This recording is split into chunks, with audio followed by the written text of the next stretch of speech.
I'm very well, thank you. Looking very slick today. Trying, mate. Trying. Yeah, looking very good. The beard's a bit long. I'm growing it. Oh, are you? Yeah. You're going to get a big biker It beard gets a on. bit scratchy after a while. No, you're a hairy man. I'm You're a very hairy man. You are a hairy man. We know that. Thank you, mate. It takes about two days for you to grow a beard. This is true. Yeah. I don't want to say you're putting pressure on AJ because there's massive pressure on him, and I want to say this because I do believe it. 12 world title fights in a row. He deserves what we call a gimme in boxing. But yeah. But it isn't. And and you've said he needs to win this. Well, he does. I mean, sport's about winning, you know. And ultimately, he wants. He's not here to come back and fight for the European title or the British heavyweight title. He wants to fight for the world heavyweight title again. If he loses, we're miles away. Miles away. I'm not saying it's over, but we're miles away, and that's the aim. Now, this guy, for me, is one of, and I believe for a long time, the best heavyweight in the world. So if he don't beat Jermaine Franklin, who I think is a very good fighter, a very seasoned pro, had a tremendous fight with Dillian Whyte that many feel like could have gone either way. But he's got to be beating people like him. You know, honestly, we could have taken such an easier fight than Jermaine Franklin. You know, one thing I'd like to point out is this.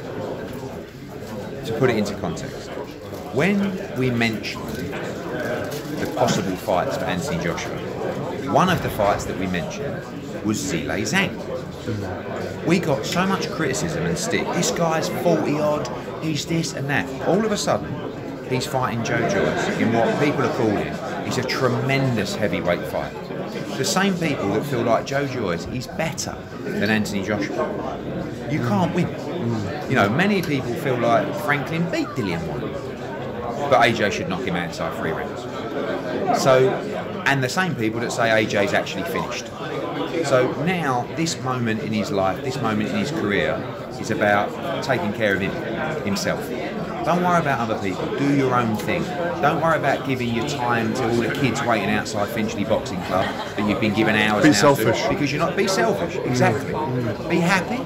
Be selfish.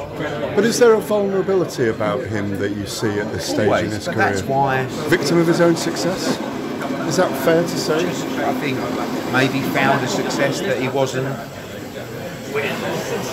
built for. In like you know, this wasn't a guy that at 6 years old had a skill that was or a dream, even. Like you know, you look at the Venus and Serena Williams story, where these girls from 8 or 9 years old were really futured into a position of stardom. AJ walked into a gym at what, 16, 17, and all of a sudden he's good at it.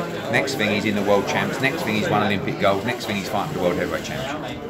So I think what he's done is tremendous. And as I said to you off camera, all of us, none of us would have been here without AJ in terms of the success, in terms of the coverage of British boxing, in terms of the growth at grassroots level. I completely agree. This guy, and for all the stars in the world, this guy, what an ambassador, what a role model. Changed the face of boxing, you know. So, but now it's time to say, for everything you've given to people, to sport, buy back yourself, because you've got to make this count. Olympic super heavyweight champion, 2-time world heavyweight champion as a pro, probably gross 200 million as a fighter, something like that, in the region of that, I guesstimate. As you say, he's carried a generation. He brought Tyson Fury back with desire as well, all that kind of stuff.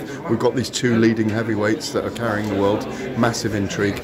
Do you ever think that people who are very successful from the outside in, people think of them as stars, but from the outside, from the inside out, he may not even feel that he's achieved enough. That ambition in him now may be so great. Yeah, I think that's, I'd say sickness, but I think that's maybe a sickness of all greats, or all overachievers, or all people that he is an overachiever. Yeah. He's an overachiever in the fact that, not in terms of his ability, but he's an overachiever in the fact of where he came from and how he started in boxing. When he walked through those doors at Finchley, no one could have ever dreamed he'd achieve what he's achieved. But when you are such a competitor, that's what takes you to greatness. If you speak to people, I mean, I've done it, in my podcast. Do you ever feel like that as well? Do you feel like that as well? I don't feel like I've achieved anything. Yeah, very interesting, yeah. And every time I go to bed after a massive show, and people are messaging me going, what a show. That was one of the best. I think, was it?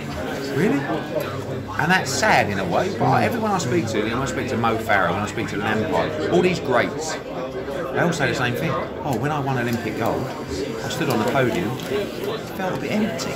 Interesting, isn't it? Or Frank Lampard, oh, when I won the Champions League, I lifted the trophy. It wasn't quite what I was expecting. Reminds me of that clip when Harry Redknapp was getting stick for picking him as a 17-year-old. Do you remember? People other people, who may not have expected much. I mean, Darren Barker is a great example. Won the world middleweight title, life was complete forever. Yeah. Don't need anything else ever in my life.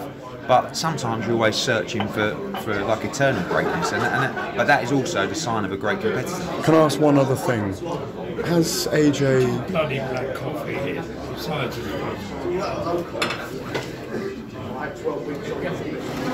Has AJ ever said to you since August last year that he regretted like dropping the belts out of the ring or breaking down in the press conference? He would never say that to me, and I think that's something that he... No regret then? No, I think does he regret?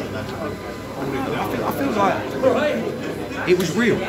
Yeah. Whether it was right or wrong, at the time, it was real. It was from the heart, it was with emotion, it was frustration. It wasn't disrespect to Alexander Usyk, but it was like, these belts, I've had mandatories stuck on me every single time, and I've chased these belts, and and ultimately that's why the run of fights that he's had has led to the competition that he's faced, because he never wanted to drop a belt. But again, you can't win, because you fight Alexander Usyk, everyone says, you shouldn't really fight Alexander Usyk, you should bin the WBO belt. You bin the WBO belt, you're a coward. And you're not chasing undisputed. That's what I said, he's damned if he does and he's damned if he doesn't. Maybe he shouldn't have rematched with Alexander Usyk. Yeah, maybe. Final one. He hasn't fought for 3 times in a year since 2016. Is that genuinely viable this year? Well, it's the plan. Yeah. You can't take away injuries, you can't take away personal problems, whatever could happen. But right now we have a chance to go April, July, December. Fingers crossed. Lovely, thank you. Cheers, mate.